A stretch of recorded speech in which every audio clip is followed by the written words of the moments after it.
Воспоминания возвращают в прошлое, к самым памятным событиям.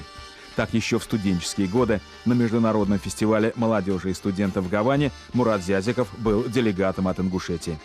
Там, кстати, познакомился со многими известными людьми, в том числе и с Иосифом Кобзоном.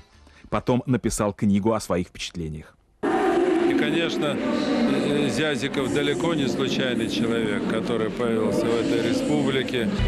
Могу сказать одно. Очень тяжело руководить этим народом.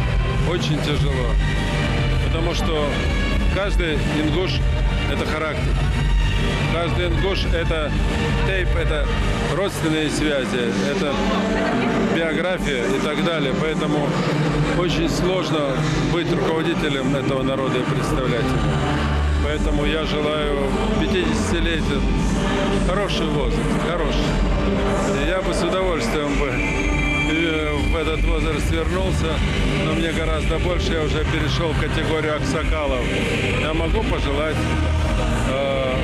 моему молодому коллеге, другу, товарищу счастья, успехов, мужества, стойкости.